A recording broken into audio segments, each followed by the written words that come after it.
¿Cómo están? Bienvenidas y bienvenidos a la semana 5 de este curso. Bueno, nos vamos acercando a la hora de la verdad, pero es muy importante que vayamos teniendo algunas nociones y algunas cuestiones muy en cuenta. ¿Y qué digo a la hora de la verdad? Es empezar precisamente a construir nuestros entornos virtuales de los cursos que han elegido. Entonces, esta semana, ¿por qué se llama los otros? Porque estamos construyendo para otros. No estamos construyendo entornos para nosotros mismos. Entonces, a partir de las lecturas, las dos lecturas, lo que tenemos que pensar es quiénes son esos otros, cuáles son las características de esos otros. No va a ser lo mismo un entorno virtual destinado a un público de maestría como un público de colegio secundario o a un público de colegio primario. Entonces, es muy importante que sepamos para quién estamos construyendo el entorno virtual y cuáles son las características que tenemos que tener en cuenta para atraer, como vimos la semana pasada, atraer la atención y guiar el camino del aprendizaje de esas personas, acompañarlos en el proceso de aprendizaje. Entonces, vamos a analizar en profundidad cuáles son esas características que a ustedes les parece que son importantes tener en cuenta. Eso por un lado. Por eso es pensar en los otros, no pensar en nosotros mismos. Y por otro lado, y esta es una parte, es un momento crítico a mi criterio en la construcción de entornos virtuales, ya después la cosa fluye mucho más fácil, es pensar en la ruta de aprendizaje de las personas para quienes estamos diseñando el entorno.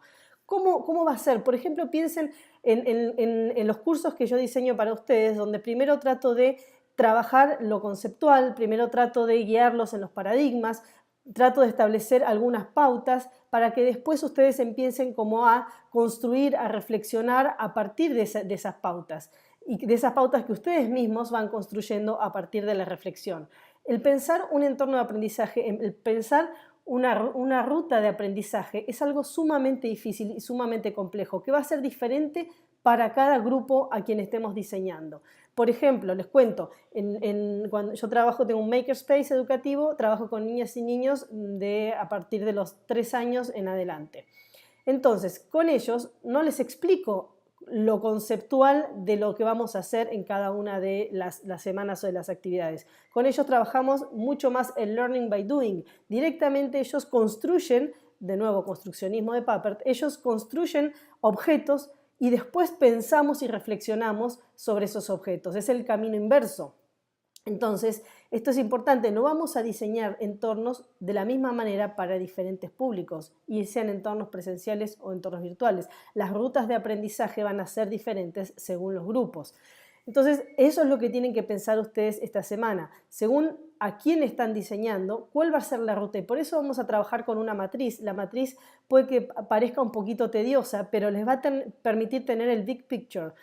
Es decir, ver toda la escena de cómo va a ser la ruta de aprendizaje y si realmente los recursos que ustedes eligieron sirven para apoyar el aprendizaje de esa semana o si las actividades que están proponiendo les sirven realmente para que los estudiantes reflexionen y construyan su propio aprendizaje. Entonces, esta semana es bastante compleja, es bastante difícil y por eso es que la lectura no es obligatoria, pero los invito a que hagan las lecturas porque son lecturas fundamentales, por supuesto, y en realidad es una decisión de ustedes, hasta qué punto quieren profundizar en los aprendizajes. Entonces, ¿en qué consiste la matriz? La matriz consiste en planificar cómo va a ser nuestro curso, pero planificarlo no a nivel currículum, que también vamos a tener, por supuesto, en cuenta el currículum, vamos a tener en cuenta el plan de estudios, pero lo que vamos a planificar es la ruta de aprendizaje. Entonces vamos a ver qué título le vamos a poner, qué tema vamos a trabajar, qué recursos vamos a utilizar, con qué actividades vamos a cerrar el proceso de aprendizaje.